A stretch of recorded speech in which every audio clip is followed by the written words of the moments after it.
This this is the Impressions Exchange Podcast. Impressions Exchange Podcast.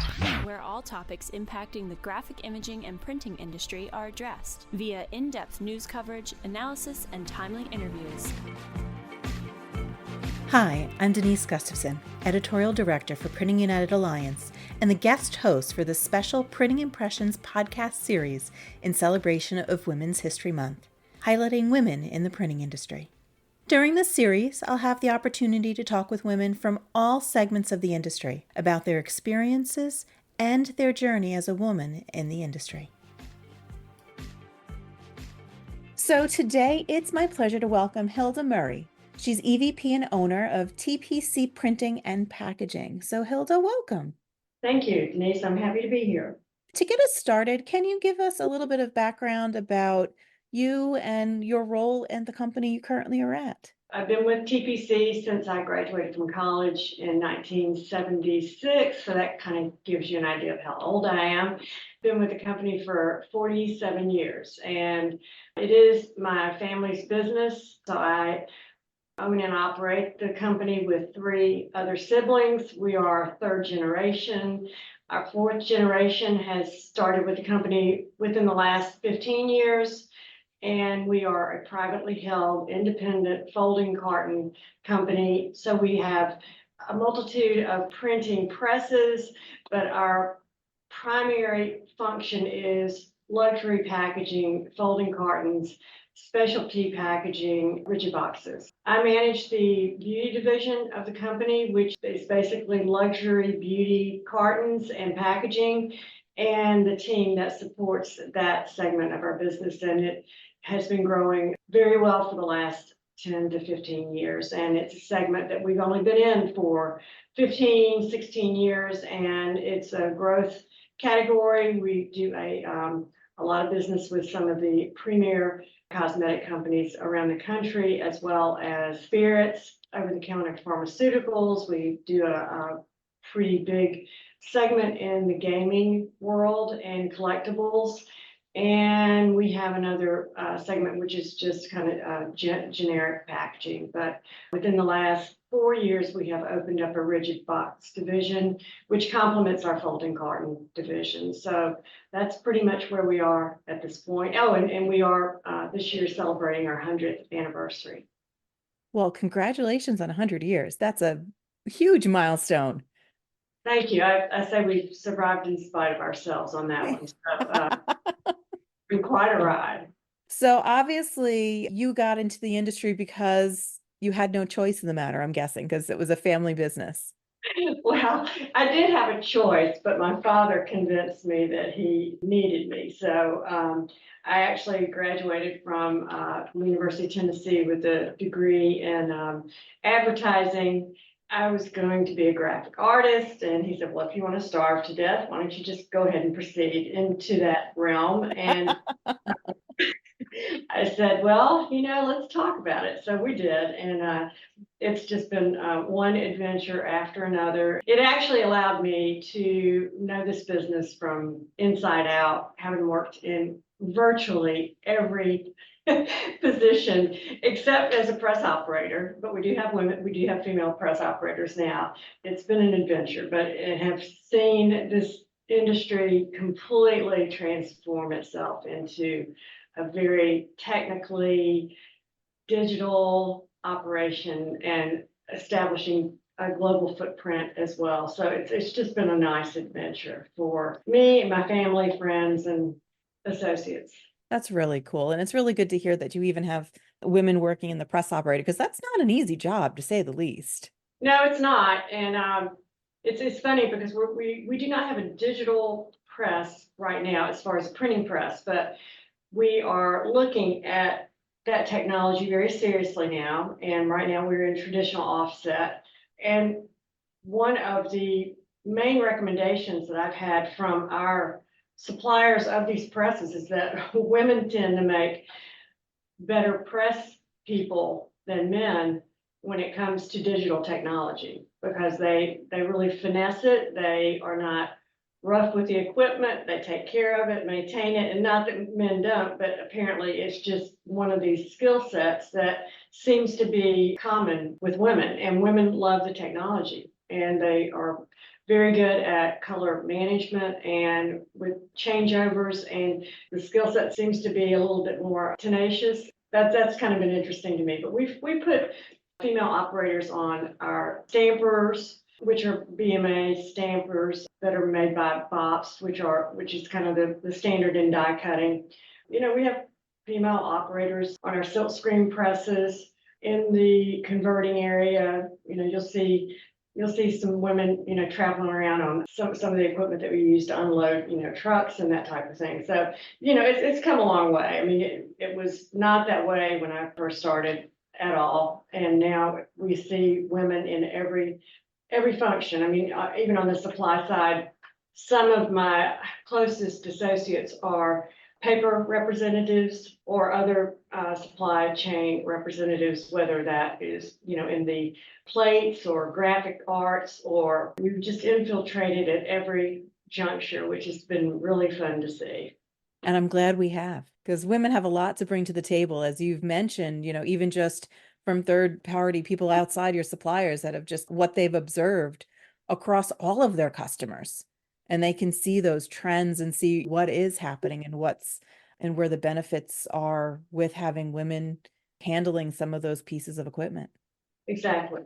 For you, throughout your career, obviously you've mentioned you've already been in a whole bunch of different positions. You worked your way through the company.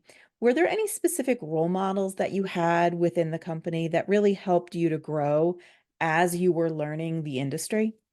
I had some role models that really were mostly how not to.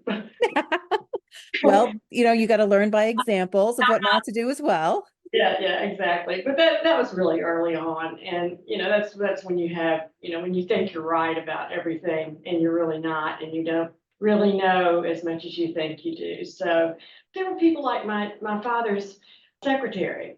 Back then when you had a secretary, those days are gone. I mean, my secretary is sitting right here beside me and it's called my PC.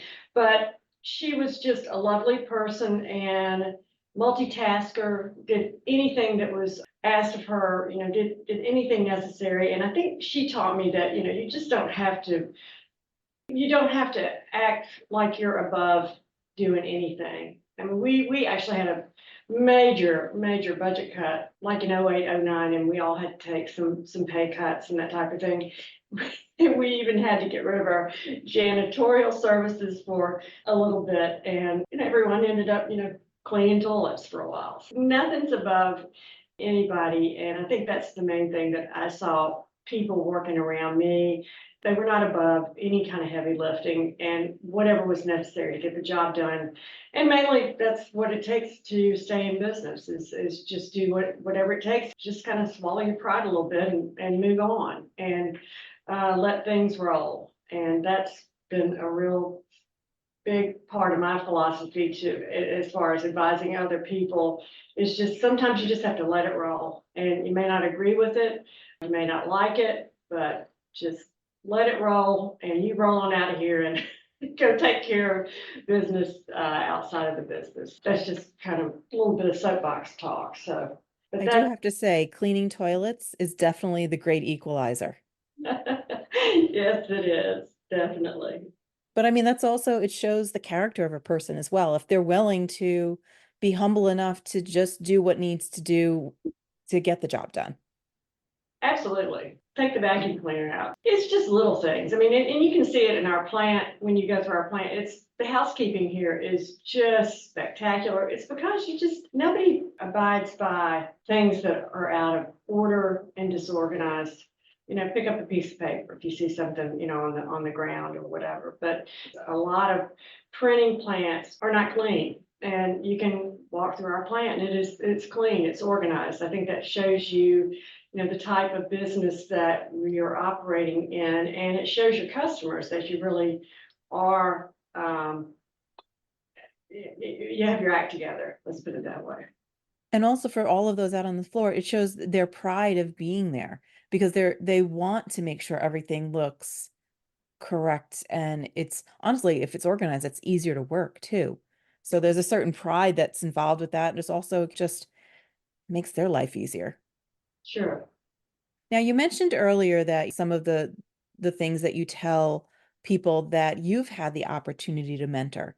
Can you elaborate a little bit on maybe some of the advice that you've given to both men and women that you've had the opportunity to mentor throughout the years? Well, I'm not sure that they've taken any of it, but I'm sure they have. uh, there's one thing that I've really always believed in, and that's don't take yourself so seriously, but know that others do. Hmm. So it's kind of a fine line of just operating with the sense that you may want to say something off color, you may want to, make a joke about it, but make sure that if you're doing that, you're around people that understand you and are not going to take it as any kind of an affront or as anything other than what you mean for it to be. As far as mentoring, I mean, it's just setting, the example. We just show up, and when you're here, just be engaged and help each other. Very much a team player type of person. I mean, you've got to be able to work with other people to get the job done. You cannot do it alone.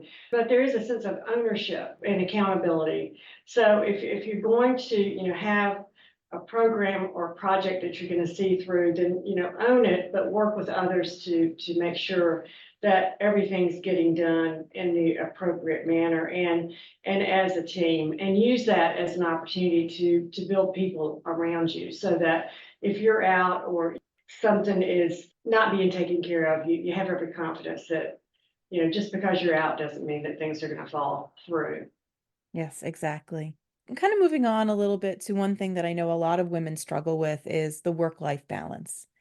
Because obviously you've had a career in printing, obviously you have a personal life. How do you manage to balance both of those well, or do you not? I don't know. I'm asking.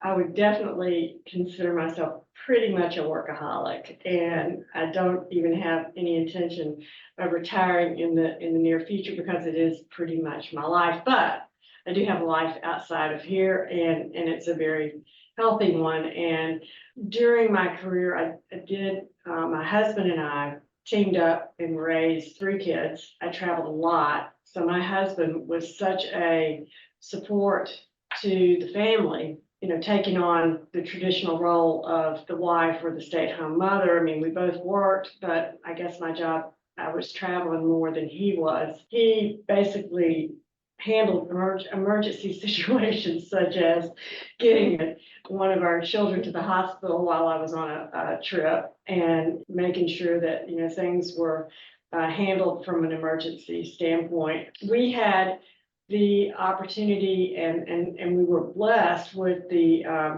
ability to have a couple that actually helped us with our kids for about 20 years. So without them, we could not have managed. And I really do feel for younger women who are having to balance work and care for their children, if they don't have family members or if they didn't have like the gift that we had of finding this couple that needed to work and also just almost became a part of our family. But I hear every single day of younger people who are looking for the appropriate care for their children and how expensive it is, and being able to justify that expense versus what they're being paid at their own offices. So, and as far as balance, I travel a lot for fun as well. I have, a lot of good friends that I travel with. My husband and I, do family vacations and that type of thing. So, and I love to exercise. And so, that to me is part of taking care of yourself. You've got to take care of yourself if you're going to, be successful in anything. So I guess those are just the things I would say as far as work-life balance. And like I say, I'm not really balanced at all because I work too much. But You I like work hard, but you play hard too, because you do that. take the time to make sure that, like you said, the self-care, that you're okay. You take the time to make sure that you're good before you can even help others. And I think that's key for anyone is that you've got to take care of yourself so you can take care of your business and your families and your children and all the other things that it takes to remain, healthy and somewhat balanced, even if you're not like me. Unfortunately, I think a lot of women are just like you too, which is why that work-life balance is such a struggle. And like you say, and now for younger ones, do they pay for childcare? Do they not? Do they wait on having kids? There's a lot of questions that come up for those younger women that are coming into the market. It's a challenge for sure. I'm glad those years are behind me. I look at my son and my daughter. My son has 2 children. He actually works here, and I know how hard he works. He's our plant manager, and it's just full on with children. It really is. One of the things that I would love, and I think we would all love to see, is more diversity within our businesses, whether it's race, whether it's gender. More diverse voices can provide a really enriching perspective. Do you think there's any initiatives that we can do as an industry to encourage more participation from more women, from different communities? I think that if there were some initiatives at the community college level and at the college level, and I'm kind of working with our state university right now because printing in general is not glamorous to a lot of people. And I know from some of the more diversified areas that are major corporations that have numbers, they have to meet in this type of thing. But I think it could just be a little bit more organic if there were universities and community colleges that just educated young people to the fact that, it's not just printing anymore. You're talking about supply chain, you're talking about logistics, you're talking about sales, service, management, graphic design, working with clients that are really interesting as far as, we deal with, like these cosmetic companies that are really fabulous. And most of them have packaging engineers on their payroll and are actually divisions of their company. And these are really smart kids that are coming out of packaging schools like Michigan State, Clemson, Cal Poly, RIT, Rutgers, and they're just not that many schools that have these programs that attract these people. And I've talked to our dean at the University of Tennessee about advertising, packaging, printing, they all go together. I mean, you can't have an advertising campaign without a print campaign or without some type of a packaging campaign, a branding campaign, and it's all tied together. So I think that we just need to make ourselves a little bit more visible to the communities that are feeding, the job market. Whether that's like at a community college level or a university level, I think we could just do a lot more to initiate interest in our business. And I think it would really just cross over to many, many, many types of people. One thing I always say is I think print and packaging is like one of the best kept secrets as industries, because packaging, printing, it's so ubiquitous now. People are just so used to seeing books and they're used to seeing newspapers. They're used to seeing packaging. They don't actually think about where that comes from. Exactly. And nowadays too, the big push is on environmental friendliness, sustainability, recyclability. So it's not just printing, it's how you're going to print, what you're going to print on, how sustainable is that material, how recyclable is that material, how are we going to change the way we actually package something to make it sustainable. And I think younger people are really into that, and it's serious now and it's not going away. I've seen it kind of ebb and flow for the last 40 years, and we've seen some of our clients say, well, some of the recycled material is actually a little more expensive than the virgin material, and they've just pushed back, and it's not being pushed back on any longer. And I think there's a real push to rid the world of plastic, and that's going to be a challenge in and of itself. And what's out there to replace it, they're molded fibers, they're dry pulp, wet pulp. It's not just about printing anymore. Mm-hmm. And especially for brands, they are looking to bring in consumers, and the consumers want to be sustainable. They are eco-conscious, and they're spending money with brands that are the same, that they're like-minded.